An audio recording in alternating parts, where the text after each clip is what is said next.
Hello everyone, this is Faisal. Welcome to I Plus Training Solutions.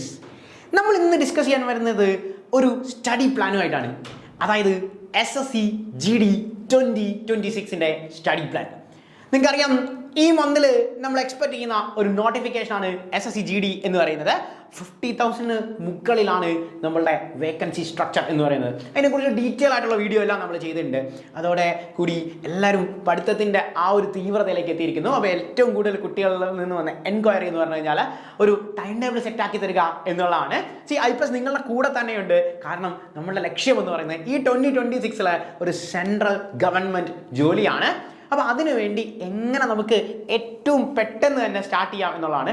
നിങ്ങൾ കേട്ടിട്ടുണ്ടായിരിക്കും early bird catches the worm എന്ന് പറയുന്നത്. അതായത് ഏറ്റവും ആദ്യം തുടങ്ങുന്ന ആൾക്കാർ ആദ്യം തന്നെ മുൻപന്തിയിലേക്ക് എത്തും എന്നുള്ളത്. അതുകൊണ്ടാണ് നമ്മൾ എക്സ്ക്ലൂസീവായിട്ടുള്ള 60 ഡേയ്സ് പ്ലാനുമായിട്ട് വന്നിരിക്കുന്നത്. അപ്പോൾ നോട്ടിഫിക്കേഷൻ ഈ മന്തിലായിരിക്കും നമ്മൾ എക്സ്പെക്ട് ചെയ്യുന്നത്.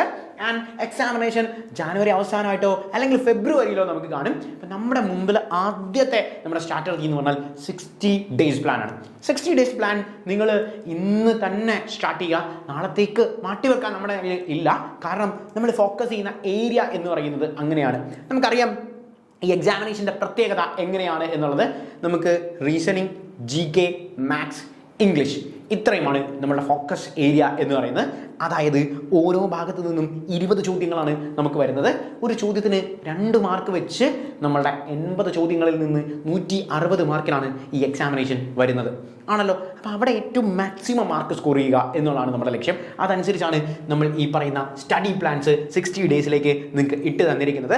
അപ്പം ഈ ഒരു ഒറ്റ പാറ്റേൺ ഫോക്കസ് ചെയ്യുക. നിങ്ങൾ ഈ സ്റ്റഡി പ്ലാനിൻ്റെ ഡീറ്റെയിൽസ് നിങ്ങൾക്ക് വേണമെങ്കിൽ നിങ്ങൾ I Plus-ഉമായിട്ട് കോൺടാക്ട് ചെയ്താൽ മതി. താഴെ നിങ്ങൾക്ക് നമ്പർ ഉണ്ട്. ആ നമ്പറിൽ കോൺടാക്ട് ചെയ്യുകയാണെങ്കിൽ നിങ്ങൾക്ക് എന്തൊക്കെ കാര്യങ്ങളാണ് ശ്രദ്ധിക്കേണ്ടതെന്ന് 24/7 മെൻഡർ സപ്പോർട്ട് നിങ്ങൾക്ക് കാണും. അതായത് ഓരോ ദിവസവും നിങ്ങൾ എന്തൊക്കെ കാര്യങ്ങളാണ് ചെയ്യേണ്ടത് എന്ന് മെൻഡേഴ്സ് നിങ്ങൾക്ക് കൃത്യമായി പറഞ്ഞു തരും. ആൻഡ് എങ്ങനെയാണ് റിവിഷൻ പ്രാക്ടീസ് ചെയ്യേണ്ടത് എന്നുള്ള കാര്യങ്ങളും എല്ലാം ഫോക്കസ്ഡ് ആയിട്ടുള്ള എന്ത് ഡൗട്ട്സ് ഉണ്ടെങ്കിലും നേരിട്ട് ഫാക്കൽറ്റികൾ നിങ്ങളോട് സംസാരിക്കും. എന്താണ് നിങ്ങളുടെ ഡൗട്ട്സ് എന്നുള്ളത് ക്ലാരിഫൈ ചെയ്യാൻ പറ്റും. നിങ്ങൾക്ക് മാത്സ് ആയാലും റീസണിംഗ് ആയാലും GK ആയാലും ഇംഗ്ലീഷ് ആയാലും എല്ലാ കാര്യങ്ങളും ക്ലിയർ ആക്കി നിങ്ങളുടെ വിജയത്തിലേക്ക് നമുക്ക് ഒരുമിച്ച് കിടക്കാം എന്നുള്ളതാണ്. നമുക്ക് ഡീറ്റെയിൽ ആയിട്ട് എന്താണ് നമ്മുടെ സ്റ്റഡി പ്ലാൻ എന്നുള്ള കാര്യം നോക്കാം. എങ്ങനെയാണ് ഫോക്കസ് ചെയ്യേണ്ടത് എന്നുള്ളത്. ഇനി മറ്റൊരു പ്രത്യേകത എന്ന് പറയുന്നത് നമ്മൾ പ്രധാനമായിട്ടും ഫോക്കസ് ചെയ്യുന്ന പാറ്റേൺ SSCയുടെ ഒരു പ്രത്യേകത നിങ്ങൾക്കറിയാം. SSC എക്സാമിനേഷൻ നിങ്ങൾ ആദ്യമേ വരികയാണ് എന്ന് വിചാരിക്കുക. അതായത് SSC GD ഫോക്കസ് ചെയ്യാൻ നമ്മളൊരു ഫ്രഷ് മൈൻഡിലോട് വരികയാണ്. അല്ലെങ്കിൽ ചിലപ്പോൾ നിങ്ങൾ കഴിഞ്ഞ വർഷമൊക്കെ എക്സാംസ് എഴുതിയിട്ടുണ്ടായിരിക്കും. നിങ്ങൾ എങ്ങനെ പാറ്റേൺ ആണെങ്കിലും നമ്മളുടെ മുമ്പിലുള്ള ഈ സമയങ്ങൾ, അതായത് നമ്മുടെ മുൻപിലുള്ള സമയത്ത് നമ്മൾ ഫോക്കസ് ചെയ്യേണ്ട ആദ്യത്തെ മേഖല എന്ന് പറയുന്നത് PYQ ആണ്. എന്താണ് ഈ PYQ എന്ന് പറയുന്നത്? Previous year questions. അതായത് ഇതിനു മുമ്പ് SSC നടത്തിയ എക്സാമിനേഷൻസ്, SSC GD നടത്തിയ എക്സാമിനേഷൻ. നമുക്കറിയാം SSCയുടെ എക്സാമുകൾക്ക് CHSL, CGL, MTS, GD ഇതിൽ ഏറ്റവും സിമ്പിൾ എക്സാമിനേഷൻ എന്ന് പറയുന്നത് നമ്മൾ ഈ ഫോക്കസ് ചെയ്യുന്ന SSC GD ആണല്ലോ. SSC GD ആണ് ഏറ്റവും സിമ്പിൾ എക്സാമിനേഷൻ കമ്പാരിറ്റീവ്ലി. അപ്പം നമ്മളവിടെ പ്രധാനമായും ഫോക്കസ് ചെയ്യേണ്ട ഏരിയ എന്ന് പറയുന്നത് കഴിഞ്ഞ വർഷം അതിന് മുൻപത്തെ വർഷങ്ങളിൽ നമ്മളൊരു PYQ സെഷൻസ് തന്നെ എടുത്ത് നോക്കുക. PYQ സെഷൻസ് എടുത്ത് നോക്കുമ്പം എവിടെ നിന്നാണ് ചോദ്യങ്ങളുടെ ഭാഗങ്ങൾ ഏറ്റവും കൂടുതൽ വരുന്നത് എന്നുള്ള കാര്യം നിങ്ങൾക്ക് കൃത്യമായി മനസ്സിലാവും.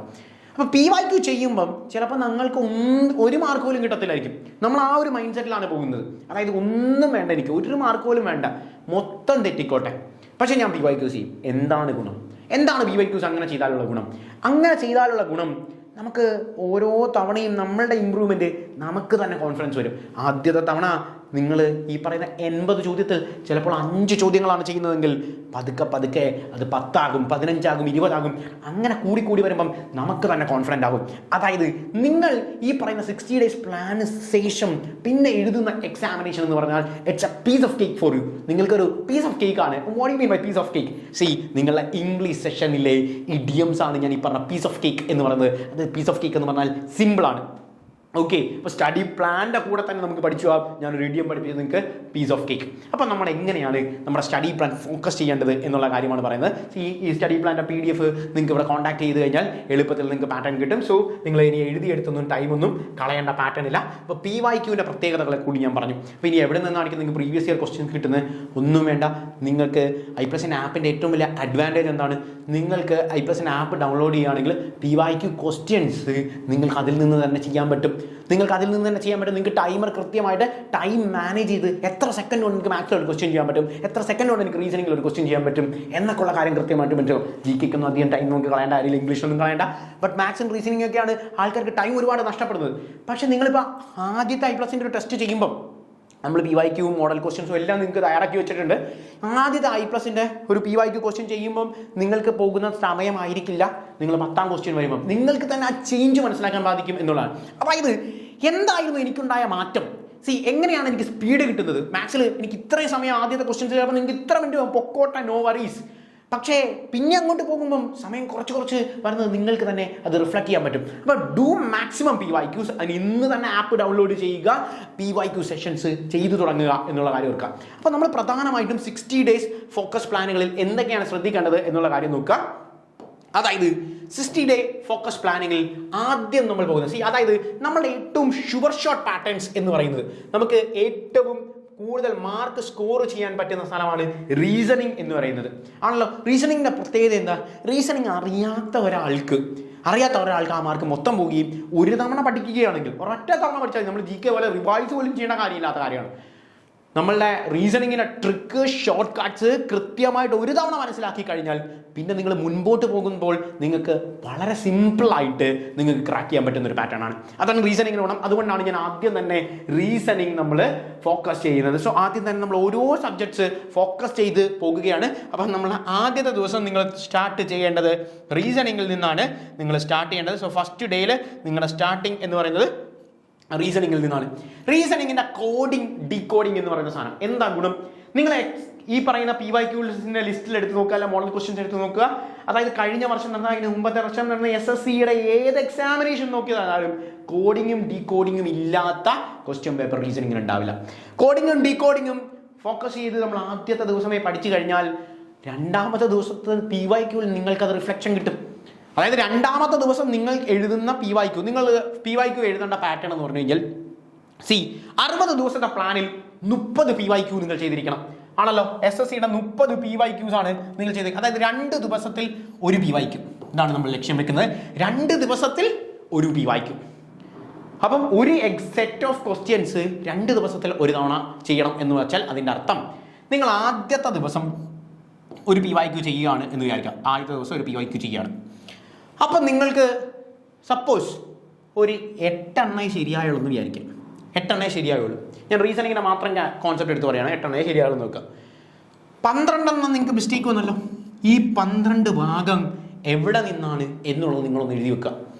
12 ഭാഗം എവിടെ നിന്നാണ് എന്നുള്ള കാര്യം നിങ്ങളൊന്ന് നോട്ട് ചെയ്ത്. അതായത് നിങ്ങൾക്ക് എവിടെയൊക്കെയാണ് മിസ്റ്റേക്ക് വരുന്നത്? റീസണിങ്ങിൽ നിന്ന്, മാത്സിൽ നിന്ന്, മാത്സിൽ സ്പീഡാണെങ്കിൽ ഇംഗ്ലീഷിൽ ആവറേജ്, ഈ പറയുന്ന അഡ്ജക്റ്റീവിൽ നിന്നാണ്, അല്ലെങ്കിൽ GKയിൽ ഫ്രീഡം മൂവ്മെൻറ്റിൽ നിന്നാണ്, അല്ലെങ്കിൽ പൊളിറ്റിക്കകത്ത് തന്നെ GKയിൽ തന്നെ പൊളിറ്റിക്കകത്ത് ഈ പറയുന്ന ഫണ്ടമെന്റൽ റൈറ്റ്സിൽ നിന്നാണ്. എന്തുകൊണ്ടാണ് ഫണ്ടമെന്റൽ റൈറ്റ്സ് പറഞ്ഞത്? ഏറ്റവും കൂടുതൽ തവണ റിപ്പീറ്റ് അടിച്ചേക്കാണ്.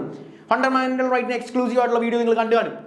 ഞാൻ ഡീറ്റെയിൽ ആയിട്ട് പറഞ്ഞു തന്നിട്ടുണ്ട് എന്തൊക്കെയാണ് അവിടെ നിന്ന് ക്വസ്റ്റ്യൻ വരുന്നത്, എന്താണ് ആ ഭാഗം എന്നുള്ളത്. അപ്പോൾ ആ ഒരു പാറ്റേൺ കണ്ടിട്ട് കഴിഞ്ഞാൽ നിങ്ങൾക്ക് എക്സാമിനേഷൻ പ്രത്യേകം ക്രാക്ക് ചെയ്യാൻ പറ്റും.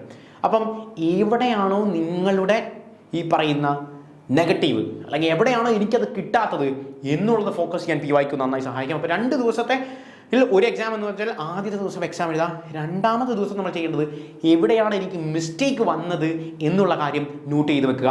ഇന്ന ഭാഗത്ത് നിന്ന് എനിക്ക് പൊളിറ്റിയിൽ ഫണ്ടമെന്റൽ റൈറ്റ് കിട്ടിയില്ല, GKയിൽ എനിക്ക് ഫണ്ടമെന്റൽ റൈറ്റ് കിട്ടിയില്ല, ഈ GKയിൽ തന്നെ ജോഗ്രഫിയിൽ നിന്ന് എനിക്ക് റിവേഴ്സ് കിട്ടുന്നില്ല, എനിക്ക് ഫ്രീഡം മൂവ്മെന്റ് കിട്ടുന്നില്ല. ഇങ്ങനെ ഫോക്കസ് ചെയ്യുക. ഇനി റീസണിങ്ങിലാണെങ്കിൽ കോഡിങ് എനിക്ക് കിട്ടുന്നില്ല, അല്ലെങ്കിൽ ബ്ലഡ് റിലേഷൻഷിപ്പ് എനിക്ക് കിട്ടുന്നില്ല. ഈ പാറ്റേൺ കൃത്യമായി ഫോക്കസ് ചെയ്യുക എന്നുള്ളതാണ് ലക്ഷ്യം.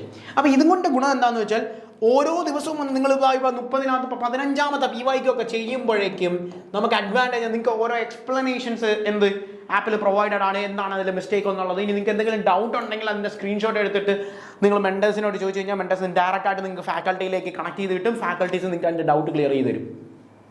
അപ്പം നിങ്ങളുടെ കൂടെ തന്നെ I+ ഉള്ളത് കൊണ്ട് എന്താണോ നമ്മളുടെ പിഴവ് 24/7 ആണ്. നിങ്ങൾക്ക് എപ്പോഴാണോ നിങ്ങൾക്ക് മിസ്റ്റേക്ക് വരുന്നത് അപ്പോൾ തന്നെ നിങ്ങൾ സ്ക്രീൻഷോട്ട് എടുക്കാം, ഈ പറഞ്ഞ പാറ്റേണിലേക്ക് എന്താണ് മിസ്റ്റേക്ക് എന്നുള്ള കാര്യം മെൻഷൻ ചെയ്യുക.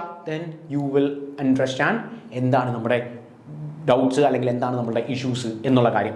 അപ്പോൾ ആ ഒരു ഫോക്കസ് ആണ് നിങ്ങൾ ഇവിടെ കൊടുക്കേണ്ടത്. ഇവിടെ പ്രധാനമായും പാറ്റേണിൽ നമ്മൾ ആദ്യത്തെ ദിവസം കൊടുത്തിരിക്കുന്ന പാറ്റേൺ റീസണിങ് ആണ്. അപ്പോൾ റീസണിങ് നമുക്ക് ക്ലിയർ ആക്കി വെച്ച് കഴിഞ്ഞാൽ പിന്നെ നമുക്ക് പതുക്കെ മാത്സിലേക്ക് കടക്കാം. പതുക്കെ മാത്സിലേക്ക് കടന്ന് ഇംഗ്ലീഷിലേക്ക് കടന്ന് പിന്നെ നമ്മൾ അവസാനം GK പോകുന്നത്. എന്തുകൊണ്ടാണ് അവസാനം GK പോകുന്നത് എന്ന് ചോദിച്ചു കഴിഞ്ഞാൽ GK മറന്നു പോകാനുള്ള സാധ്യത കൂടുതലായതുകൊണ്ട് എക്സാമിൻ്റെ ആ ടൈമിലേക്ക് ആണ് നമ്മൾ ഫോക്കസ് ചെയ്യുന്നത്. എന്നാലും നമുക്ക് ഓരോ ദിവസവും സ്റ്റഡി പ്ലാനിൽ ഞാൻ വേറൊരു പാറ്റേൺ പറയുന്നുണ്ട്. ആ പാറ്റേൺ കൂടി നിങ്ങൾ ഇതിന് പാരലായിട്ട് ഫോളോ ചെയ്യുക. അതായത് ഇപ്പോൾ എക്സാമ്പിൾ പറഞ്ഞു കഴിഞ്ഞാൽ നമ്മൾ PYQs ചെയ്യുമ്പോൾ GK നമുക്ക് വരുന്ന മിസ്റ്റേക്കിൻ്റെ ടോപ്പിക്കുകൾ നിങ്ങൾ പഠിക്കേണ്ട, പക്ഷേ ആ ക്വസ്റ്റ്യനുകൾ 2 ദിവസം ഞാൻ നിങ്ങൾക്ക് തന്നിരിക്കുന്നതിനാണ്. ഒരു ദിവസം നിങ്ങൾ ചെയ്യുക, പിറ്റേ ദിവസം നിങ്ങൾ ആ GKയുടെ 20 ക്വസ്റ്റ്യൻസ് പഠിക്കുക. 20 ക്വസ്റ്റ്യൻസ് പഠിക്കുക, രണ്ടാമത്തെ PYQലും 20 ക്വസ്റ്റ്യൻസ് പഠിക്കുക, അങ്ങനെ കവർ ചെയ്ത് പോകുക. അത് കഴിയുമ്പോൾ നമ്മൾ ആ ടോപ്പിക്കും കൂടി സെറ്റ് ആയി കഴിയുമ്പോൾ നമുക്കത് പാറ്റേൺ ആവും. അപ്പോൾ നിങ്ങൾക്ക് മനസ്സിലാവും ഫ്രീഡം മൂവ്മെന്റിൽ നിന്ന് കൂടുതൽ ചോദിച്ചിട്ടുണ്ട്, ഫണ്ടമെന്റൽ ഡ്യൂട്ടീസിൽ നിന്ന് കൂടുതൽ ചോദിച്ചിട്ടുണ്ട്, ഡയറക്റ്റീവ് പ്രിൻസിപ്പിൾസിൽ നിന്ന് കൂടുതൽ ചോദിച്ചിട്ടുണ്ട്.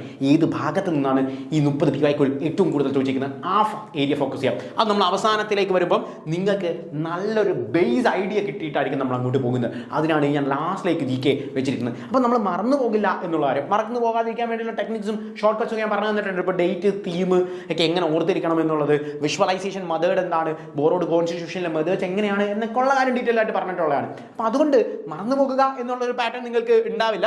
സോ നിങ്ങൾ ഓർത്തിരിക്കുന്ന നിങ്ങൾക്ക്. എന്നാലും നമുക്ക് എക്സാമിനേഷന് നമ്മൾ മനുഷ്യനാണ്, എക്സാമിൻ്റെ ലാസ്റ്റ് ടൈമിലേക്ക് വെച്ചിരിക്കുന്നതിൻ്റെ കാരണം അതാണ്.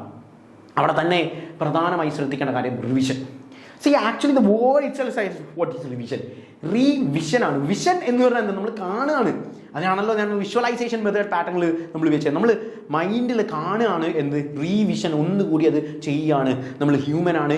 എന്ത് കാര്യം, whether it is reasoning, maths, English, GK, what are it may be, നമ്മളൊരു കാര്യം പഠിക്കുകയാണെങ്കിൽ അത് റിവൈസ് ചെയ്യുക എന്നുള്ളത് മാൻഡേറ്ററി ആണ്. അവിടെ തന്നെ നമ്മൾ ഫോക്കസ് ചെയ്യുന്ന ഒരു ഏരിയ ആണ് 3721 എന്ന് പറയുന്ന റൂള്.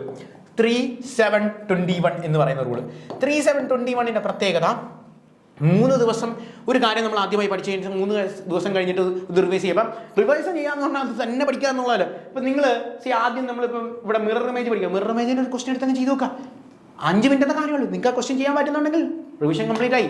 ഇനി അഥവാ കിട്ടിയില്ലെങ്കിൽ നമ്മൾ ഒന്നുകൂടി ചെക്ക് ചെയ്യുക, ഒന്നുകൂടി പഠിക്കുക. വെൽ, സോ നിങ്ങൾ മാത്തമാറ്റിക്സിൽ പോകുമ്പോൾ ഒരു റേഷ്യോ പ്രൊപ്പോർഷനിൽ നിന്ന് നിങ്ങൾക്ക് ഒരു ടോപ്പിക്ക് എടുത്ത് ജസ്റ്റ് ഒരു ക്വസ്റ്റ്യൻ ചെയ്യുക, ആ പാറ്റേൺ ആൻസർ ചെയ്യുക, കിട്ടുന്നുണ്ടോ എന്നുള്ള കാര്യം നോക്കുക. ഓൾറെഡി PYQസിൽ ഇതെല്ലാം നിങ്ങൾക്ക് റിവിഷൻ വീണ്ടും നിങ്ങൾ അറിയാതെ കിട്ടുന്നുണ്ട്. അപ്പോൾ നമ്മുടെ പ്ലാൻ എന്ന് പറയുന്നത് 2 ദിവസത്തിൽ ഒരു PYQ എന്നാണ്. സോ 60 ദിവസത്തിൽ 30 PYQ ആണ് നമ്മുടെ ഫോക്കസ് ഏരിയ എന്ന് പറയുന്നത്. ഇനി നമ്മൾ പറഞ്ഞു, അതായത് ഡേ 1 എന്ന് പറയുന്നത് റീസണിങ്ങിലെ കോഡിങ്ങും ഡീകോഡിങ്ങുമാണ് എന്നുള്ളത്. കോഡിങ്, ഡീകോഡിങ്, ആൽഫബറ്റിക് കോഡിങ്സുമായി ബന്ധപ്പെട്ട ഡീകോഡിങ്ങുമായി ബന്ധപ്പെട്ട ഡീറ്റെയിൽ ആയിട്ട് നിങ്ങൾക്ക് ആപ്പിലെ ക്ലാസ്സുകളൊക്കെ ഉണ്ട്. സോ നിങ്ങൾ ക്ലാസ്സുകൾ കാണുക. ക്ലാസ്സുകൾ കണ്ടതിന് ശേഷം നിങ്ങൾ ക്വസ്റ്റ്യൻസ് അതിൻ്റെ ചെയ്ത് നോക്കുക, അത് കൃത്യമായി കിട്ടുന്നുണ്ടോ എന്നുള്ളത്. ആൻഡ് രണ്ടാമത്തെ ദിവസം നമ്മൾ നോക്കുന്നത് മിസ്സിംഗ് ടേംസ് ആണ്. നമുക്ക് റീസണിങ്ങിൽ തന്നെ മിസ്സിംഗ് ടേംസ് വരാറുള്ളതാണ്. മൂന്നാമത് നമ്മൾ വെൻ ഡയഗ്രത്തിലേക്ക് പോവുകയാണ്. അതായത് SSC GDയുടെ പ്രത്യേകത, നമുക്ക് ഈ പറയുന്ന ഡയഗ്രമാറ്റിക്കൽ ഉള്ള റീസണിങ്ങും എക്സാംസിന് ക്വസ്റ്റ്യൻസിൽ ഒരുപാട് കണ്ടിട്ടുണ്ട് PYQൽ. അപ്പോൾ ഡയഗ്രമാറ്റിക്കലിനൊക്കെ ജസ്റ്റ് ഷോർട്ട് കട്ടാണ്. ഒന്ന് കണ്ടു കഴിഞ്ഞാൽ അതിൻ്റെ പ്രാക്ടീസ് എന്ത് സംഭവം എന്ന് വെച്ചാൽ നമുക്ക് എന്തുകൊണ്ടാണ് റാങ്കുകളിലേക്ക് എത്താൻ പറ്റാത്തത്, അല്ലെങ്കിൽ നമ്മൾ എവിടെയാണ് പിന്നിൽ പോകുന്നത്, നമ്മൾ ഈ സാധനം ഒന്നും പ്രാക്ടീസ് ചെയ്യില്ല. ഡയഗ്രം അല്ലേ അവിടെ എക്സാം ഹോളിൽ ചെന്ന് ചെയ്യാമെന്ന് വെച്ചാൽ എക്സാം ഹോളിൽ ചെല്ലുമ്പോൾ എല്ലാ ഡയഗ്രവും ഒരേപോലെ ഇരിക്കും. അപ്പോൾ ഇത് കൃത്യമായ ഷോർട്ട് കട്ടും ട്രിക്സും അറിയാവുന്ന ഒരു കുട്ടി ആ കാര്യം എഴുതുമ്പോൾ അത് ഉണ്ടാകുന്ന ഒരു അഡ്വാൻറ്റേജ് എന്ന് പറഞ്ഞാൽ അത് വളരെ കൂടുതലായിരിക്കും. അപ്പം എവിടെയാണോ എനിക്ക് മിസ്റ്റേക്ക്, അല്ലെങ്കിൽ ഇപ്പോൾ 2-3 തവണ PYQ ചെയ്യുമ്പോൾ തന്നെ ഈ ഡയഗ്രം കിട്ടുന്നില്ല എന്ന് വെച്ചോ, ദെൻ നിങ്ങൾ ആ ഡൗട്ട് നിങ്ങളുടെ റീസണിങ് ഫാക്കൽറ്റിയോട് ചോദിക്കുക. ശ്രീ സാറുണ്ട്, സാറ് കൃത്യമായി നിങ്ങൾക്ക് പറഞ്ഞുതരും എന്താണ് അതിലെ മിസ്റ്റേക്ക് എന്നുള്ള കാര്യം. മാത്സിൽ ഒരു കൺഫ്യൂഷൻ ഉണ്ടെങ്കിൽ നിങ്ങൾക്ക് അപ്പോൾ തന്നെ നിങ്ങൾക്ക് റഹാൻ സാറിനോട് ചോദിക്കാം. റഹാൻ സാർ കൃത്യമായി നിങ്ങൾക്ക് പറഞ്ഞുതരും. നിങ്ങൾക്ക് മെൻറ്റേഴ്സിൽ സപ്പോർട്ട് 24/7 നിങ്ങൾക്കുണ്ട്. അത് നിങ്ങളുടെ കൂടെ തന്നെയുണ്ട്. നിങ്ങൾ ആ കോപ്പറേറ്റ് ചെയ്ത് നിങ്ങൾ ഈ പറയുന്ന സ്റ്റഡി പ്ലാൻസ് കുറിച്ച് കൃത്യമായി ഫോക്കസ് ചെയ്ത് മുൻപോട്ട് പോവുകയാണെങ്കിൽ നിങ്ങൾക്ക് എളുപ്പത്തിൽ പാറ്റേണിലേക്ക് മുമ്പോട്ട് പോകാം എന്നുള്ളതാണ്. സോ 3-ാം ദിവസം നമ്മൾ വെൻ ഡയഗ്രമാണ്. 4-ാം ദിവസം സിലോജിസമാണ്. സിലോജിസം ഒക്കെ വളരെ ഇമ്പോർട്ടൻ്റ് ആണ്. കാരണം you can expect A question. ഏത് ക്വസ്റ്റ്യൻ പേപ്പർ കണ്ടാലും നിങ്ങൾ ആ പാറ്റേൺ കാണാം. പേപ്പർ ഫോൾഡിങ് ഞാൻ നേരത്തെ പറഞ്ഞു. പേപ്പർ ഫോൾഡിങ് നമ്മൾ അങ്ങനെയാണ് മാറ്റിങ് ചെയ്തേക്കുന്നത്, ഡയഗ്രാമാറ്റിക്കൽ പാറ്റേൺ. ദെൻ അതല്ലാത്ത സാധനം എന്നുള്ള പാറ്റേൺ ആണ് വന്നിരിക്കുന്നത്. So paper folding is very very important for SSC GD. SSC GD യിൽ ഏറ്റവും ഇമ്പോർട്ടൻ്റ് ആയിട്ടുള്ള ടോപ്പിക്കാണ്. 5ാമത്തെ ദിവസം നമ്മൾ പേപ്പർ ഫോൾഡിങ്ങിലേക്ക് പോയത്. Day 6 നമ്മൾ ഓഡ് വൺ ഔട്ട് ഒക്കെ നമുക്ക് നോർമലൈസ്ഡ് പോകുന്ന ഒരു പാറ്റേൺ ആണ്. അപ്പോൾ 6 ദിവസം കൊണ്ട് നമ്മളിവിടെ റീസണിങ് പാറ്റേണിനകത്ത് ആദ്യത്തെ ഫോക്കസ്ഡ് ഏരിയ പോകും. പിന്നെ മാത്തമാറ്റിക്കൽ ഓപ്പറേഷനിലേക്ക് നമ്മൾ കടക്കുകയാണ്. സോ Day 7 നമ്മൾ പോകുന്നത് മാത്തമാറ്റിക്കൽ ഓപ്പറേഷനിലേക്കാണ്. Day 7 നമ്മൾ കടക്കുന്നത്. ആൻഡ് മാത്തമാറ്റിക്കൽ ഓപ്പറേഷൻസ് ചെയ്യുമ്പോൾ നമ്മൾ ആദ്യം തന്നെ 10 വരെയുള്ള സ്ക്വയർ, 10 വരെയുള്ള ക്യൂബ്, ബേസിക് പാറ്റേൺസ് പഠിച്ചു വെക്കുക. അത് ബേസ് പാറ്റേൺ, അതിന് മുകളിൽ പഠിക്കണം എന്നുള്ളതാണ് നമ്മൾ ഫോക്കസ് ചെയ്യുന്നത്. സോ മിനിമം ബേസ് ആയിട്ട് 10 വരെയുള്ള സ്ക്വയറും ക്യൂബും എങ്കിലും നമുക്ക് അറിഞ്ഞിരിക്കണം. അത് പതുക്കെ ഇമ്പ്രൂവ് ചെയ്തെടുക്കണം. ഈ ഒരൊറ്റ സ്റ്റഡി പ്ലാനിടയിൽ തന്നെ നമ്മളത് പതുക്കെ ഇമ്പ്രൂവ് ചെയ്യണം. ഇപ്പോൾ നിലവിലെ സാഹചര്യത്തിൽ നിങ്ങൾക്ക് 10 സ്ക്വയറും 10ന്റെ ക്യൂബും വരെ അറിയാമെന്നുള്ളത് ആണ് അതിൻ്റെ പാറ്റേൺ. സോ അനലോഗിയാണ് അടുത്ത് നമ്മൾ പോകുന്നത്. ദെൻ റീസണിങ്ങിൽ സീരീസ്, മിസ്സിംഗ് നമ്പേഴ്സ്, സീക്വൻസ്, ഇത് നമ്മൾ ആദ്യത്തെ 10 ദിവസത്തെ പാറ്റേണിൽ സീക്വൻസിലേക്ക് വരെ നമ്മൾ എത്തും. പിന്നെ നമ്മൾ സീറ്റിംഗ് അറേഞ്ച്മെൻറ്റിലേക്ക് പോവാണ്. റീസണിങ്ങിൻ്റെ നമുക്ക് സ്ഥിരമായി വരുന്ന ഒന്നാണ്. നമ്മൾ ഒരുപാട് ക്ലാസ്സസ് അത് ചെയ്തിട്ടുണ്ട്, നിങ്ങൾ കണ്ടു കാണും. സോ സീറ്റിംഗ് അറേഞ്ച്മെൻറ്റ്സിലേക്കൊക്കെ നമ്മൾ പോകുകയാണ്. 12ാമത്തെ ദിവസം മിറർ ഇമേജ് ആണ് നമ്മൾ ഫോക്കസ് കൊടുക്കുന്നത്. 13ാമത്തെ ദിവസം ഹിഡൻ ഫിഗർ, 14ാമത്തെ ദിവസം complete figure. So figure focus ചെയ്യാണ്. 15ാമത്തെ ദിവസം നമ്മൾ റിവിഷന് വേണ്ടി സമയം കൊടുക്കുകയാണ്. റിവിഷൻ അതായത് ഇത്രയും ചെയ്ത കാര്യങ്ങൾ നിങ്ങൾ 15ാമത്തെ ദിവസത്തിൽ നിന്ന് നിങ്ങൾ 7 PYQ ചെയ്ത് കഴിഞ്ഞിട്ടുണ്ടായിരിക്കും. 15ാമത്തെ ദിവസം എത്തുമ്പോഴേക്കും 7 മോഡൽ ക്വസ്റ്റ്യൻസ് അല്ലെങ്കിൽ PYQs നിങ്ങൾ ചെയ്തിട്ടുണ്ടായിരിക്കും. അപ്പം ഈ പറയുന്ന ഓരോ ടോപ്പിക്കും കഴിയുമ്പോഴേക്കും, അതായത് 15ാമത്തെ ദിവസം എത്തുമ്പോഴേക്കും നിങ്ങളുടെ റീസണിങ്ങിൻ്റെ കാര്യത്തിൽ നിങ്ങളെല്ലാം അവിടെ കംപ്ലീറ്റ് ആയി.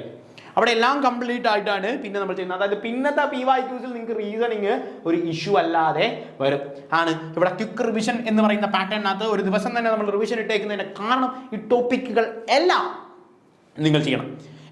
ഈ ടോപ്പിക്കുകളെല്ലാം നിങ്ങൾ കൃത്യമായിട്ട് ഫോക്കസ് ചെയ്യുക. അപ്പോൾ ഓരോ ദിവസവും കഴിഞ്ഞിട്ട് നമ്മൾ ഓരോ ക്വസ്റ്റ്യൻസ് വെച്ച് ചെയ്യുന്നുണ്ടായിരുന്നു. അത് നമ്മളൊരു ജസ്റ്റ് നോർമൽ എക്സർസൈസ് ആണ്. ജസ്റ്റ് നമുക്ക് വലിയ ടൈമൊന്നും വേണ്ട, ഒരു 5 മിനിറ്റത്തെ കേസായിരുന്നു. അതല്ല ഇവിടെ ഫൈനൽ ക്വിക്ക് റിവിഷൻ നമ്മൾ നോക്കുന്നതെന്ന് വെച്ച് കഴിഞ്ഞാൽ എല്ലാ ക്വസ്റ്റ്യൻസിലും ഒരു 5 കൊച്ചു ക്വസ്റ്റ്യൻസ് ഇതിനകത്ത് എല്ലാത്തിനും ചെയ്തിട്ട് എന്തെങ്കിലും വിഷയം ഉണ്ടോ എന്ന് നോക്കുക. എവിടെയെങ്കിലും ഒരു മിസ്റ്റേക്ക് വരുന്നുണ്ടെങ്കിൽ അതിന് ആ ടോപ്പിക്ക് ഒന്നുകൂടി നോക്കുക. അതിൻ്റെ വീഡിയോസ് നിങ്ങൾക്ക് അവിടെ കാണും. ആ ക്ലാസ് ഒന്നുകൂടി എടുത്ത് നോക്കുക. ആ ടോപ്പിക്ക് എടുത്തതിന് ശേഷം വീണ്ടും ഫോക്കസ് ഏരിയയിലേക്ക് പോകുക എന്നുള്ളതാണ് ക്വിക്ക് റിവിഷൻ കൊണ്ട് നമ്മൾ ഉദ്ദേശിക്കുന്നത്. അടുത്ത നമ്മൾ 2 ദിവസം നമ്മൾ മാത്സിലേക്ക് കടക്കുകയാണ്. കാരണം മാത്സിൻ്റെ ഏറ്റവും പ്രധാനപ്പെട്ട ടോപ്പിക്കാണ് സിമ്പിൾ ഇൻട്രസ്റ്റ് എന്ന് പറയുന്ന pattern. So simple interest, compound ഇൻട്രസ്റ്റിലേക്ക് നമ്മൾ പോകുകയാണ്. സിമ്പിൾ ഇൻട്രസ്റ്റ്, കോമ്പൗണ്ട് ഇൻട്രസ്റ്റ് ഞാൻ പറഞ്ഞു തരേണ്ട കാര്യമല്ല, SSCയുടെ കോർ ഏരിയ ആണ്. അത് നിങ്ങൾ ഏറെക്കുറെ അപ്പോൾ PYQ 7 ചെയ്ത് കഴിഞ്ഞ് വരുമ്പോഴേക്കും നിങ്ങൾക്ക് മനസ്സിലാവും മാത്സിൻ്റെ കോർ ഏരിയാസ് എന്തൊക്കെയാണ് എന്നുള്ളത്. സോ മാത്സിൻ്റെ കോർ ഏരിയ അവിടെ ഇൻട്രസ്റ്റ് ഉണ്ടായിരിക്കും. And profit and loss, mensuration, ratio and proportion, number system, time and work, simplification. ഇവിടെ വെച്ച് നമ്മൾ 26 ഡേയിലേക്ക് പാറ്റേണിലേക്ക് പോകും. And time, speed and distance 27, 28 mathematics and average, data interpretation. So data interpretation and mathematics quick revision. അതായത് ആദ്യത്തെ ഒറ്റ മാസം കൊണ്ട് നമ്മൾ 50% മുകളിൽ തന്നെ സ്കോർ ചെയ്തു എന്നുള്ളതാണ് പ്രത്യേകത. അതായത് നമുക്ക് ഏറ്റവും ബുദ്ധിമുട്ടുള്ള സാധാരണഗതിയിൽ നമ്മളൊരു പ്രശ്നം എന്താ? നമ്മുടെ പ്രശ്നം നമുക്ക് ഏറ്റവും എളുപ്പമുള്ള കാര്യം പഠിക്കാനായിരിക്കും ഏറ്റവും ഇഷ്ടം ആണല്ലോ. അത് ബേസിക് ഹ്യൂമൻ കാര്യമാണ്. നമ്മുടെ ബ്രെയിൻ അങ്ങനെയാണ്. എളുപ്പമുള്ളത്, സന്തോഷം തരുന്ന കാര്യങ്ങളെല്ലാം നമ്മൾ എളുപ്പത്തിൽ എടുത്തങ്ങ് നോക്കും ആണ്. സന്തോഷം തരുന്ന കാര്യങ്ങൾ നമ്മൾ പെട്ടെന്ന് നോക്കും. അപ്പം മാത്സ്, റീസണിങ് ഒക്കെ ഇങ്ങനെ തള്ളി അങ്ങ് വിടും ആണ്. GK എന്തെങ്കിലുമൊക്കെ 4-5 ക്വസ്റ്റ്യൻസ് എടുത്ത് നോക്കും. 4-5 ക്വസ്റ്റ്യൻസ് പഠിച്ചാൽ ഓക്കെ എന്ന് പറയും. ഇംഗ്ലീഷിൽ 2-3 ക്വസ്റ്റ്യൻസ് പഠിച്ചു പോകും. മാത്സ്, റീസണിങ്ങും പണ്ട് മുതലേ ഇഷ്ടമല്ലാത്തത് കൊണ്ട് തള്ളി അവസാനം നോക്കാം. ഇംഗ്ലീഷിൽ പറയുകയാണെങ്കിൽ അവസാനം നോക്കാം എന്ന് പറഞ്ഞു കഴിഞ്ഞാൽ എന്താണ്? നിങ്ങൾ തന്നെ പറ, 11th അവറിലേക്ക് മാറ്റി വെക്കും. 11th അവറിലേക്ക് മാറ്റി വെക്കും. So 11th hour means always says that don't study at the 11th hour. 11th hour means last minute. Okay, ഈ ഒരൊറ്റ സ്റ്റഡി പ്ലാൻ പറഞ്ഞപ്പോൾ തന്നെ ഞാൻ 2 ഇഡിയം പറഞ്ഞു. അപ്പോൾ ഇവിടെ വേറൊരു ഫോക്കസ് ഇംഗ്ലീഷിൽ ചെയ്യേണ്ട കാര്യം കൂടി പറഞ്ഞുതരാം. നിങ്ങൾ 60 ദിവസം നമ്മുടെ പാറ്റേണിനകത്ത് നിങ്ങൾ ചെയ്യേണ്ട കാര്യം 5 ഇഡിയം. ഒരു ദിവസം 5 ഇഡിയം പഠിക്കുക. ഒരു ദിവസം 5 ഇഡിയം പഠിക്കുക. 5 ഫ്രേസൽ വെർബ് പഠിക്കുക. 5 ഫ്രേസൽ വെർബ് പഠിക്കുക. ഓക്കെ, ഒരു ദിവസം 5 ഫ്രേസൽ വെർബ്, 5 ഇഡിയം പഠിക്കുക. 5 ഫ്രേസൽ വെർബ് 5 ഇഡിയം 30 ദിവസം കൊണ്ട് ചെല്ലുമ്പോഴേക്കും 150 ആവും. 150 ഇഡിയംസും 150 ഫ്രേസും ആണല്ലോ. 5 എണ്ണം 30, ആദ്യത്തെ 30 ദിവസം, അതായത് നിങ്ങൾ മാത്സ് പഠിച്ച് തീരുമ്പോഴേക്കും, നിങ്ങൾ ഇംഗ്ലീഷിലേക്ക് വരുമ്പോഴേക്കും നിങ്ങളുടെ വൊക്കാബുലറിയിൽ ഇഡിയമും ഫ്രേസസും ഇനി ഒരു വിഷയമല്ല. നിങ്ങൾക്ക് ഇഡിയമും ഫ്രേസസും നിങ്ങൾക്കൊരു വിഷയമല്ല. 150 എണ്ണം ഒരുമിച്ച് പഠിക്കും. 29ാമത്തെ ദിവസം അയ്യോ 30ാമത്തെ ദിവസം ആവാറായി എന്ന് പറഞ്ഞ് 150 എണ്ണം പഠിക്കുക അല്ല പറഞ്ഞത്. ആദ്യത്തെ ദിവസം 5 എണ്ണം, ആദ്യത്തെ ദിവസം 5 എണ്ണം വെച്ച് ഫ്രേസൽ വെർബ്സും ഇഡിയംസും പഠിക്കുക. എന്താണ് ഗുണം? എന്താണ് ഗുണമെന്ന് ചോദിച്ചു കഴിഞ്ഞാൽ, നമുക്ക് ഷുവറായിട്ട് ഫ്രേസൽ വെർബ് ഇഡിയത്തിൽ നിന്ന് 2 ചോദ്യങ്ങൾ, അതായത് 2 ചോദ്യങ്ങൾ എന്ന് പറഞ്ഞാൽ ഒരു ചോദ്യത്തിൽ 2 മാർക്കാണ്, 2 ചോദ്യങ്ങൾ 4 മാർക്ക് കൊടുത്തിട്ടുണ്ട്. 20 ചോദ്യത്തിൽ 2 ക്വസ്റ്റ്യൻസ് നിങ്ങൾ കംപ്ലീറ്റ് ചെയ്തു ഇംഗ്ലീഷിൽ എന്നുള്ളതാണ് എവിടെ ഒന്നും പഠിക്കാതെ വെറുതെ ഇഡിയവും ഫ്രേസസും പഠിച്ച് നിങ്ങൾ അവിടെ ഇംഗ്ലീഷിലേക്ക് എത്തുമ്പോൾ നിങ്ങൾക്ക് വരുന്ന പാറ്റേൺ. അപ്പോൾ ഇത് വലിയൊരു ടാസ്ക് ആയിട്ടല്ല കാണുന്നത്. ഞാൻ പറഞ്ഞു ഇഡിയം പഠിക്കുന്നത് അയ്യോ എന്തോ ഒരു വലിയ ടാസ്ക്കാണ്. ഈ ടാസ്ക് അല്ല, നമ്മൾ വെറുതെ ഇരുന്ന് നിങ്ങൾ അന്ന് പഠിക്കാൻ പോകുന്ന 5 ഇഡിയം നിങ്ങൾ വെറുതെ ജസ്റ്റ് ഒന്ന് ഈ പറയുന്ന പോസ്റ്ററിൻ്റെ നിങ്ങൾ പഠിക്കുന്ന സ്ഥലത്ത് ഒട്ടിച്ചു വെക്കുക. വെറുതെ ഒട്ടിച്ചു വെക്കുക. നിങ്ങൾ ആ സാധനം കണ്ടിങ്ങനെ വരികയാണ് എന്താണ് എന്നുള്ളത്. വൈകിട്ടാകുമ്പോഴേക്കും നിങ്ങളൊന്ന് റീസണിങ് ചെയ്ത് കഴിഞ്ഞ് വൈകിട്ടാകുമ്പോഴേക്കും നിങ്ങളറിയാതെ ഞാൻ പഠിച്ചിരിക്കും. അവിടെ ഞാൻ ടെക്നിക്സും ഷോർട്ട് കട്ട്സും ഒക്കെ പറഞ്ഞിട്ടുണ്ട്. അത് ഞാൻ പറഞ്ഞ സമയങ്ങളെന്നില്ല. ഞാൻ ഓൾറെഡി അതിന് എക്സ്ക്ലൂസീവായിട്ട് നിങ്ങൾക്ക് വിഷ്വലൈസേഷൻ കണക്റ്റിംഗ് മെത്തേഡ് എന്താണ് എന്നുള്ള കാര്യം മീഡിയംസും ഫ്രേസസും പഠിക്കാൻ വേണ്ടി പഠിപ്പിച്ച് തന്നിട്ടുണ്ട്. ആ മെത്തേഡ് ഫോളോ ചെയ്യുക എന്നുള്ളതാണ്. വെൽ, അടുത്ത നമ്മൾ ഇംഗ്ലീഷിൻ്റെ ബേസിക് കോൺസെപ്റ്റിലേക്കാണ് 35-ാം തീയതി നമ്മൾ പോകുന്നത്. ബേസിക് കോൺസെപ്റ്റ് എന്ന് അവിടെ ഉദ്ദേശിക്കുന്നത് ഇംഗ്ലീഷിൻ്റെ ക്വസ്റ്റ്യൻസ് ഏത് ഭാഗത്ത് നിന്നാണ് വരുന്നത് എന്നുള്ള കാര്യം നമ്മൾ ഓൾറെഡി PYQ ചെയ്ത് നിങ്ങൾക്കൊരു ഐഡിയ കിട്ടിയിട്ടുണ്ടായിരിക്കും. അതിന് വേണ്ടിയാണ് ആദ്യത്തെ ദിവസം മുതലേ 35ാമത്തെ ദിവസം നിങ്ങൾ ഇംഗ്ലീഷിലേക്ക് കടക്കുമ്പോൾ നിങ്ങൾ അപ്പോഴേക്കും ഹാർഡ്ലി ഒരു 15 PYQ ചെയ്തിട്ടുണ്ടായിരിക്കും. 15 PYQ ചെയ്യുമ്പോൾ തന്നെ നിങ്ങൾക്ക് മനസ്സിലാവും എന്താണ് ഞാൻ ഫോക്കസ് ചെയ്യേണ്ടത്, എൻ്റെ ഏരിയ ഏതാണ്, ടെൻസസ് ഇവിടെയാണോ എനിക്ക് പ്രശ്നം വരുന്നത്, എന്തൊക്കെ ഭാഗമാണ് എന്നുള്ള കാര്യം കൃത്യമായി എഴുതി വെക്കുക. 36-37ാമത്തെ ദിവസം നമ്മൾ ഫിൽ ഇൻ ദ ബ്ലാങ്ക്സ് എന്ന് പറയുന്ന സാധനം കൊണ്ട് ഫിൽ ഇൻ ദ ബ്ലാങ്ക്സിൽ നമ്മൾ ഫോക്കസ് ചെയ്യുന്ന ടെൻസിൽ നിന്നാണ് ചോദ്യങ്ങൾ മുഴുവൻ വരുന്നത്. സോ ഫിൽ ഇൻ ദ ബ്ലാങ്ക്സിനകത്ത് നമുക്ക് ടെൻസസ് എന്ന് പറയുന്ന പാറ്റേൺ കൃത്യമായി ഫോക്കസ് ചെയ്യുക. ടെൻസ് നമ്മുടെ ഹാർട്ട് ആൻഡ് സോൾ ആണ് ഇംഗ്ലീഷിൻ്റെ. ടെൻസ് പഠിച്ചാൽ നമുക്ക് ഒരുപാട് ചോദ്യങ്ങളിലേക്ക് പോകാം. Active and passive voice, direct and indirect speech, ഇതെല്ലാം നമുക്ക് അവിടെ ഫോക്കസ് ചെയ്യാൻ പറ്റും. അങ്ങനെ ചെയ്താലുള്ള ഗുണം സെൻറ്റൻസ് ഇംപ്രൂവ്മെൻറ്റ്, എറർ ഡിറ്റൻഷൻ എന്നീ പറയുന്ന ടോപ്പിക്കുകൾ കൃത്യമായി നമുക്കവിടെ കിട്ടും. ഓക്കെ, ഇനി ഞാൻ സ്പെഷ്യൽ ഒരു ദിവസം തന്നെ ഇഡിയംസും ഫ്രേസസും പഠിക്കാൻ വേണ്ടിയിട്ടുണ്ട്. സ്പെഷ്യൽ ഒരു ദിവസം ഇഡിയംസും ഫ്രേസസും പഠിക്കാൻ വേണ്ടി ഇടുക എന്ന് ഞാൻ ഉദ്ദേശിക്കുന്ന പാറ്റേൺ എന്ന് പറയുന്നത് നമ്മൾ ഇവിടെ ഓൾറെഡി പഠിച്ചു വന്നിട്ടുണ്ട്. എന്ത്? നമ്മളൊരു 150-ന് മുകളിൽ ഇഡിയംസും ഫ്രേസസും പഠിച്ചിട്ടാണ് ഈ നമ്മുടെ ടോപ്പിക്കുള്ള ദിവസത്തിലേക്ക് വരുന്നത്. അന്ന് എനിക്ക് ക്വസ്റ്റ്യൻസ് മാത്രം നിങ്ങൾ ചെയ്ത് നോക്കിയാൽ മതി. അന്ന് ക്വസ്റ്റ്യൻസ് ചെയ്ത് നോക്കുമ്പോൾ നിങ്ങൾക്ക് കിട്ടുന്നുണ്ടോ എന്നുള്ള മാത്രമാണ് വിഷയം. സോ ക്വസ്റ്റ്യൻസ് ചെയ്ത് നോക്കുക എന്നുള്ളതാണ് അവിടെ ലക്ഷ്യം. ക്വസ്റ്റ്യൻസ് ചെയ്ത് നോക്കുന്നുണ്ടോ? പിറ്റേ ദിവസം നമുക്ക് സിനണിം അനണിം നിങ്ങൾ അന്നത്തെ നമ്മുടെ ക്വസ്റ്റ്യൻസ് പാറ്റേൺ ചെയ്യുമ്പോൾ നിങ്ങൾക്ക് ഏറെക്കുറെ ഐഡിയ കിട്ടും. അത് നിങ്ങൾ എന്ത് ചെയ്യണം? ഈ പറയുന്ന നമ്മളുടെ ആദ്യത്തെ ഫ്രം ദ ബിഗിനിങ്ങിൽ തൊട്ട് ഈ പറയുന്ന വൊക്കാബുലറിയിലെ അവിടെയും 5 എണ്ണം ചെയ്യണം. അപ്പോൾ ഇഡിയമും ഫ്രേസസും 5 എണ്ണം വെച്ച് നമ്മൾ ചെയ്തു തീർക്കുന്നു. വൊക്കാബുലറിയിലെ സിനണിം ഒരു 5 എണ്ണം, അനണിമും ഒരു 5 എണ്ണം, വൺ വേർഡ് സബ്സ്റ്റിറ്റ്യൂഷനും ഒരു 5 എണ്ണം. 5 എണ്ണത്തിൻ്റെ കാര്യമാണ് പറഞ്ഞത്. സിനണിം അനണിം ആൻഡ് ഈ വൊക്കാബുലറി സെഷനും 5 എണ്ണം വെച്ച് ചെയ്യുക. അതായത് സിനണിം അനണിം, വൺ വേർഡ് സബ്സ്റ്റിറ്റ്യൂഷൻ, ഇതിനെല്ലാം ഷോർട്ട് കട്ട് ഞാൻ പറഞ്ഞിട്ടുള്ള റൂട്ട് വേർഡ് സ്റ്റഡി പഠിപ്പിച്ചു തന്നിട്ടുള്ളതാണ്. ആ ഫോക്കസ് ഏരിയയിലൂടെ അത് കംപ്ലീറ്റ് ചെയ്ത് പോവുക. ഇനി നമുക്ക് അവിടെ എന്താണ് സ്പെൽ ചെക്സ് എന്ന് പറയുന്ന പാറ്റേൺ 44ാമത്തെ ദിവസമൊക്കെ ആകുമ്പോഴത്തേക്കും നമ്മൾ സ്പെൽ ചെക്ക് ആണ്. ഇതൊന്നും നമുക്ക് ഓൾറെഡി സ്പെൽ ചെക്കൊക്കെ നമുക്ക് ഓൾറെഡി ഷോർട്ട് കട്ട് അറിയാവുന്ന കാര്യമാണ്.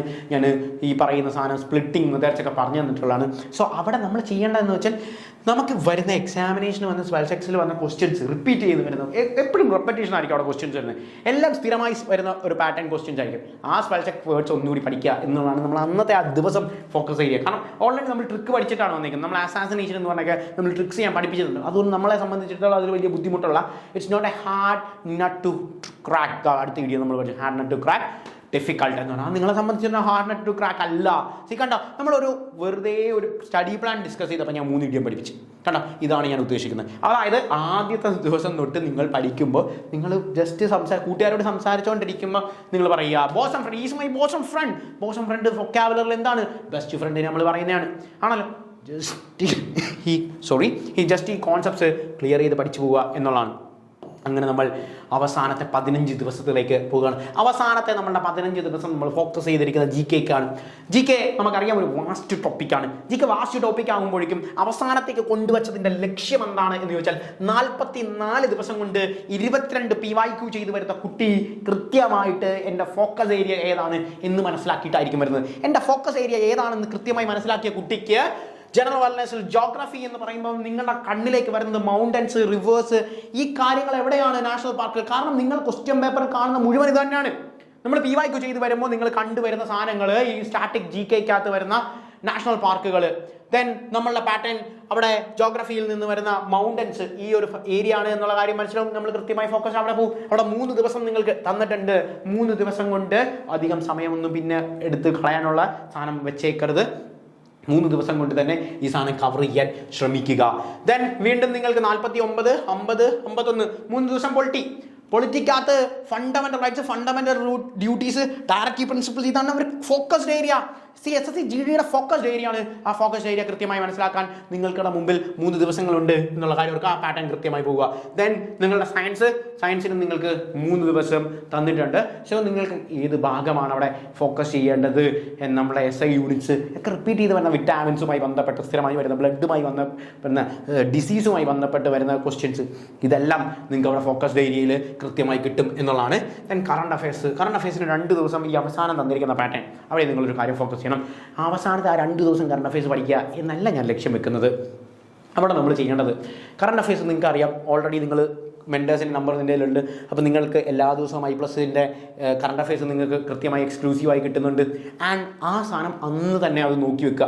എന്നിട്ട് അന്ന് തന്നെ നോക്കി വെക്കുന്ന കാര്യം നിങ്ങൾക്ക് അവസാനം ഈ 2 ദിവസങ്ങളിൽ നമ്മൾ ഫോക്കസ് ചെയ്യുന്ന കറണ്ട് അഫയേഴ്സ് അവിടെ ഷുവർ ഷോട്ടായിട്ടുള്ള കുറച്ച് കാര്യങ്ങളുണ്ട്. ഷുവർ ഷോട്ടായിട്ട് നമുക്ക് സ്പോർട്സിൽ നിന്ന് വന്നിരിക്കുന്ന കപ്പുകൾ, സ്പോർട്സിൻ്റെ വെന്യൂ, ഇപ്പോൾ അവസാനമായിട്ട് നടന്ന നമ്മളുടെ വേൾഡ് കപ്പ് എവിടെ വെച്ചായിരുന്നു നടന്നത് എന്നുള്ള കാര്യം, അല്ലെങ്കിൽ നമ്മളുടെ ഏഷ്യ കപ്പ് ആരായിരുന്നു പരാജയപ്പെട്ടത്, എവിടെയായിരുന്നു വെന്യൂ. നമുക്കറിയാം ഇന്ത്യയും പാകിസ്ഥാനും തമ്മിലുള്ള മത്സരം ദുബായിൽ വെച്ചായിരുന്നു വെന്യൂ നടന്നത്. ഈ ഒരു പാറ്റേൺ ആണ് അവിടെ കൃത്യമായി വരേണ്ടത്. കറണ്ട് അഫയേഴ്സിൽ അപ്പോയിൻമെൻറ്റ്സ്, ആ ഓരോ ഭാഗങ്ങളെ വെച്ച് പഠിക്കാൻ ശ്രമിക്കുക എന്നുള്ള കാര്യം. ഇനി നമ്മളുടെ പുതിയതായിട്ടുള്ള ഇറങ്ങിയ ബുക്കുകൾ, ആ പാറ്റേൺ എല്ലാമാണ് അവിടെ ഫോളോ ചെയ്യേണ്ടത്. സ്റ്റാറ്റിക് GK 57, 58 2 ദിവസം സ്റ്റാറ്റിക് GK എന്ന് പറഞ്ഞ പാറ്റേൺ വന്നു. സ്റ്റാറ്റിക് GKയുടെ പ്രധാനമായിട്ടും ഞാൻ പറഞ്ഞു SSC ഫോക്കസ് ഏരിയ എന്താണ്. സ്റ്റാറ്റിക് GK റാംസാർ സൈറ്റുകൾ, സ്റ്റാറ്റിക് GKയും കറണ്ട് അഫയേഴ്സും കൂടി മിക്സ് ചെയ്ത് വരുന്ന സാധനങ്ങളാണ്. നാഷണൽ പാർക്കുകൾ, ഡാൻസസുകൾ, ഇതൊക്കെ വളരെ പ്രധാനപ്പെട്ട കാര്യമാണ്. അപ്പം ഈ 58ാമത്തെ ദിവസം ഈ സാധനങ്ങളുമായിട്ട് വരുന്ന നിങ്ങൾ, അല്ലെങ്കിൽ അവസാനത്തെ ദിവസത്തിലേക്ക് വരുമ്പോൾ 30 PYQയും പാറ്റേണും ചെയ്തു വരുന്ന ആളെ സംബന്ധിച്ചിടത്തോളം വളരെ സിമ്പിളാണ് ഏത് ഭാഗങ്ങളിലാണ് ഞാൻ ഫോക്കസ് കൊടുക്കേണ്ടത് എന്നുള്ള കാര്യം മനസ്സിലാക്കാൻ വേണ്ടി. ആൻഡ് അവസാനം നമ്മൾ ഹിസ്റ്ററിയിൽ നമുക്ക് എപ്പോഴും നാഷണൽ മൂവ്മെൻറ്റ്സ് ആയിരിക്കും എക്സാമിനേഷൻ്റെ കോർ ഏരിയ എന്ന് പറയുന്നത്. ഫ്രീഡം മൂവ്മെൻറ്റ്സ്, അവിടെ ഭഗത് സിംഗ്, നമ്മൾ സർദാർ വല്ലഭായ് പട്ടേൽ, ദെൻ നമ്മളുടെ ലീഡേഴ്സ്, അവരുടെ മൂവ്മെൻറ്റ്സ്, ഗാന്ധിയുടെ സത്യാഗ്രഹം, ഈ പാറ്റേണുകൾ ഭയങ്കരമായി ഫോക്കസ് ഏരിയ കൊടുക്കുക. അത് നമുക്ക് ഓൾറെഡി PYQs ചെയ്യുമ്പോൾ നിങ്ങൾക്ക് കൃത്യമായി മനസ്സിലാവും. അപ്പം നിങ്ങൾ I+ൻ്റെ ആപ്പ് ഡൗൺലോഡ് ചെയ്തതിന് ശേഷം എന്താണ് അവിടെ പ്രധാനമായിട്ടും ഫോക്കസ് ചെയ്യേണ്ടത്, ആ ഏരിയ കൃത്യമായി ചെയ്യുക. ഓരോ ക്വസ്റ്റ്യൻ ചെയ്യുക, അത് റിവ്യൂ ചെയ്യുക, ഫാക്കൽറ്റീസിനോട് ഡൗട്ട് ചോദിക്കുക, ആൻഡ് ഈ സ്റ്റഡി പ്ലാനിൽ സ്റ്റിക്ക് ഓൺ ചെയ്യുക. ആദ്യത്തെ ഒരു 5 ദിവസം ചെയ്തതിന് ശേഷം പിന്നീട് മാറ്റി വെച്ച് കഴിഞ്ഞാൽ പിന്നീട് നമുക്ക് ഈ സാധനം സക്സസ്സിലേക്ക് എത്താൻ സാധിക്കില്ല. സോ I+ നിങ്ങളുടെ കൂടെയുണ്ട്, നിങ്ങൾ ഞങ്ങളുടെ കൂടെ ഉണ്ടെങ്കിൽ അടുത്ത 2026 എന്ന് പറയുന്നത് സെൻട്രൽ ഗവൺമെൻറ് ജോലിയാണ്. നിങ്ങൾക്കറിയാം പേ കമ്മീഷൻ വെച്ച് സാലറി കൂടിയിട്ടുണ്ട്. So do focus. നോട്ടിഫിക്കേഷൻ വരാൻ വേണ്ടി കാത്തിരിക്കരുത്. ഈ മാസമാണ് നോട്ടിഫിക്കേഷൻ വരുന്നത്. നോട്ടിഫിക്കേഷൻ വരുന്നതിന് മുമ്പ് ഏർലി ബേർഡായി നമുക്കും വൂമിനെ പഠിക്കാൻ സാധിക്കട്ടെ. So break a leg. What you mean by break a leg? Break a leg, it's another idiom that means best wishes. So ഈ ഒരൊറ്റ സെഷനിൽ 4 idiom നമ്മൾ കംപ്ലീറ്റ് ചെയ്തു. That's all. Thank you. Bye.